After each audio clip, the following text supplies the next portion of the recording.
Good day, sir. My name is Levin G. Evaluate B. Smart third year. The topic is all about a safety management system, non-functional and functional requirements.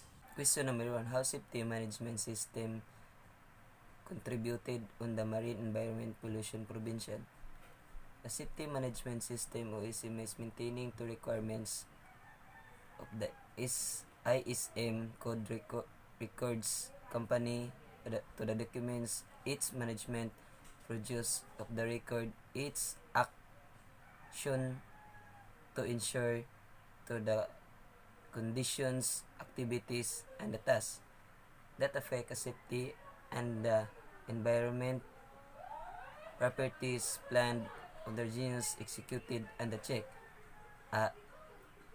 SMS is developed and implemented by the people and the clearly defines the responsibility, authorities, and the lines communications that a company should be established a safety and the environmental protection.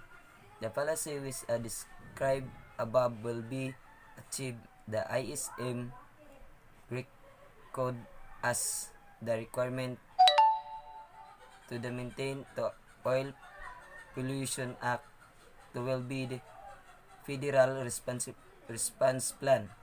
It's a company that thrives in the U.S. coastal water must be have a usable response plan. Question number 2. Explain why SMS started at the management level.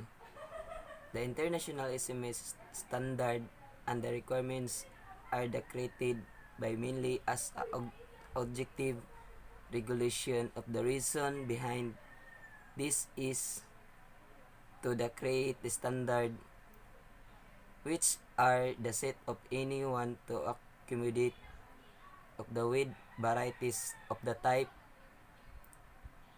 of size of organizational. This is a standard are the designated all allowed to operators and the serve develop to the integrated of the safety management practices into the there is the individual operations model that a substance of the harmonizes and the standards to requirements at the start of SMS implementations of the practices need of the different type of the operators services provided as well as differences in the existing the services provision of the business farm worker have a set of the plantation for the development of the structure specialist safety management system. SMS is implementized safety management as the fundamental business processes into the conditionated of the small manners as order aspect of the business management. Question number 3. Elaborate the differences between a requirements and the system of relation to SMS. Produce the safety requirements of the apparel and the management of the restricted substances and the apparel produced are the very important of the essential of the understand and the order protect the consumers and the environment. Produce the compliance of the himself substances is covered in the details with a particular focus on the healthy and safety insurance. While a safety requirements and any different access of the industries exploratory organizations at all focus on the continuous improvement that is aim for an ongoing conduction of the race of the goals of a zero incidents. The system safety concept calls for the rest of management strategy beside on the identification analysis of the hazard dose and the application of the mineral control using of the system beside approach.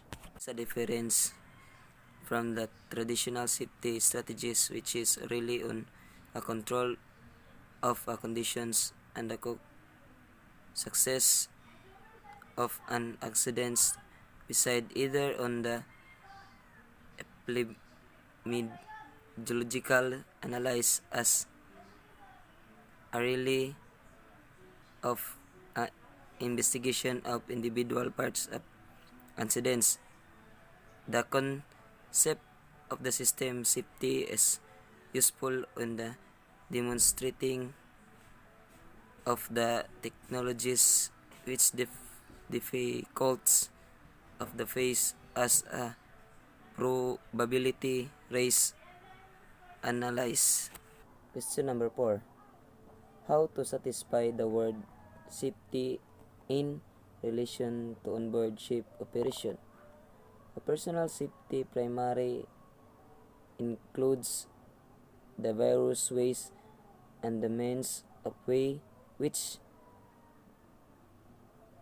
sailors can be adapt a safety safe on an individual level, each as a careful movement around the ship, steady heavy of the very heavy cargo, in the additional appropriate use of the safety requirements is also a part of the personal safety on ship. In every shipboard operations, the three primary factors that should be focused on by the onboard personnel are safety of the crew, safety of the ship, and the cargo, and protection of the marine environment.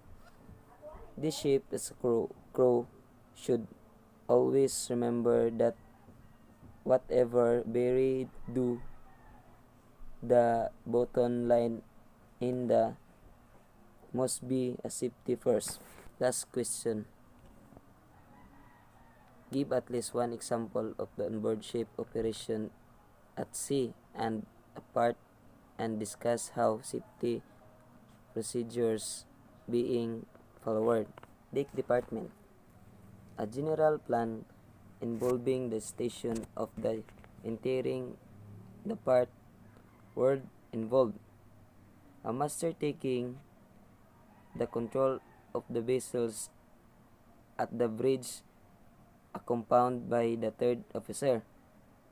Chief officer at the chief below of the command at the bridge forward station. The second officer that the fate command of the fate station. However, this can exchange. The master has order duties of the second officer. The crew member will be accessed by the second officer of the access in the meeting procedures. Additional deck crew member can be also of the care of the job on the lookout by the master whenever necessary. The button will a general access must be chief officer.